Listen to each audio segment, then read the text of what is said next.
So hey friends, welcome back to my channel. I hope তোমরা সবাই ভালো আছো। এখন বাজে সকাল 10টা 20। মেয়ে স্কুলে চলে গেছে। আমি স্নান করে পুজো করে নেব, তারপর বাকি রান্নাটা করব। তো তোমাদের আমার এই শীতের সকালে সুন্দর সুন্দর কিছু ফুল গাছ দেখায়। শীতের ফুল শোবার ঘরে গেটে ঢোকার সময় এই অরেঞ্জ ফুলের গাছটা রেখেছি। ফুলটা খুবই সুন্দর, ফুলগুলো খুবই সুন্দর ফুটেছে। অরেঞ্জ গোলাপটা এত সুন্দর দেখতে লাগছে। ছাদে গিয়ে ছাদের যে পিটুনিয়া গাছগুলো শীতে লাগিয়েছি এবছর, সেটা একটু দেখাই। খুব ছোট ছোট চারা এনেছিলাম, তাই কালার কোনটা কেমন হবে বুঝতে পারা যায়নি তখন। তো সব সাদা আর পার্পেলের মধ্যে হয়েছে। এই দুটো কালারই এসছে, আর একটি হালকা পিঙ্ক।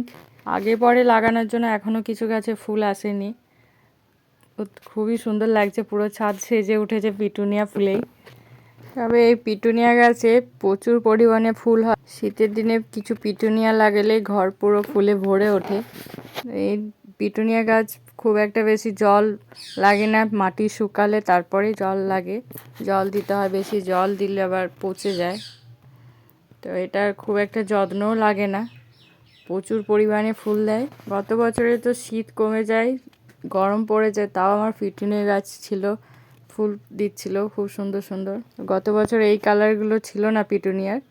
ওই সাদা রঙের পিটুনিয়াটা খুবই সুন্দর দেখতে লাগছে, প্রচুর ফুল এসছে। সাদা আর পার্পেল কালারটাই বেশি হয়েছে। এখনও দু একটাতে ফুল ফোটেনি এখনও, জানি না সেগুলো আবার কী কালার দেবে। পিঙ্ক ফুলটা একটু ছোট, কিন্তু খুবই সুন্দর দেখতে লাগছে। দেখো গাছটাও এত সুন্দর হয়েছে, এত গ্রোথ হয়েছে প্রত্যেকটা গাছের, খুব সুন্দর লাগছে। প্রত্যেক দিন সকালে সব কাজের সাথে ওদের কাছে একবার আসা, ঠিকঠাক আছে কিনা দেখা, ওদের একটু যত্ন নেওয়া, এটাও আমার একটা কাজ। ওদেরকে দেখলেই মনটা ভালো হয়ে যায়। আমার গাছ লাগাতে খুবই ভালো লাগে, অসাধারণ লাগছে। কিছু টব এভাবে ঝুলিয়ে রাখা আছে পিটুনিয়ার, কিছু টব মাটিতে আছে। তো চলো নিচে যাই, এবার একটু পুজো করতে হবে, একটু পুজো করে নিই, তারপর বাকি রান্নাটাও করব। নিচে গিয়ে তোমাদেরকে আমার ঠাকুর ঘরটা দেখায়। এটা আমার বাড়ির ঠাকুর ঘর। একটু পুজো করে নেব। তো এই সিংহাসনে নিতাই গৌর মহাপ্রভু আছে। এই মহাপ্রভুরই বড় করে উৎসব হয়। প্রভুর সিংহাসন ছবি নিয়ে যাওয়া হয় এখান থেকে, আমাদের বাড়ি থেকে। তো সেই মহাপ্রভু এখানেই থাকে। আর নারগোপাল আছে, শিব, লক্ষ্মী নারায়ণ, অনেক কিছু ঠাকুরই আছে, লক্ষ্মী গণেশ, অনেক ঠাকুর আছে। রোজই বাড়িতে পুজো করি আমি, নয়তো মা। সুন্দর সুন্দর ফুল দিয়ে ঠাকুরকে সাজাতে আমার ভালো লাগে। তো এত শীতের জন্য ঠাকুরকে দেওয়ার মতো সেরকম ভালো কিছু ফুলও ফুটছে না, দেখি কতটা কি পাই।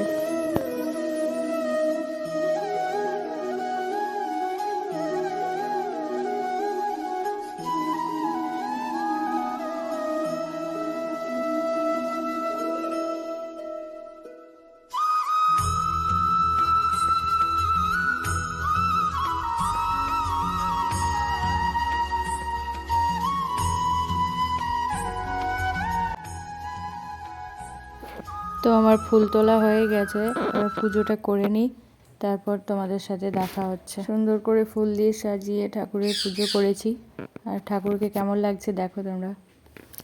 তো আমার পুজো হয়ে গেছে, এবার বাকি রান্নাটা করে নেব। আজকে একটু পেঁয়াজ কলি ভাজা করব। বাঁধাকপি হয়ে গেছে, পেঁয়াজ কলিটা ভাজবো এবার।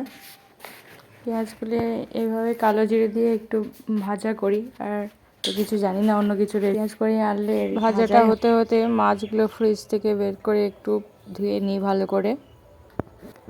কি মাছ দিয়ে আলু দিয়ে একটু ঝোল বানাবো, মাছের ঝোল। পেঁয়াজ কলি আমার পেঁয়াজ কলি ভাজাটা হয়ে গেছে, আর মাছটা করে নেব।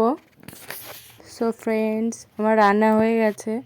ও বাড়িতে তো কেউই নেই, মেয়ে স্কুলে গেছে, আর কেউ নেই বাড়িতে। 1:30 বাজে, আমি খাবার খেয়ে নেব, তারপর মেয়েকে স্কুল থেকে আনতে যেতে হবে। আমি খাবার নিয়ে নিয়েছি, খাবারটা খেয়ে নিয়ে রেডি হয়ে আবার বেরোতে হবে এখনই। তো প্রচণ্ড ঠান্ডা, ওই জন্য এখনও জ্যাকেট খুলিনি গা থেকে। খাবারটা খেয়ে নিই। সো বাই ফ্রেন্ডস, দেখা হচ্ছে নেক্সট ব্লগে।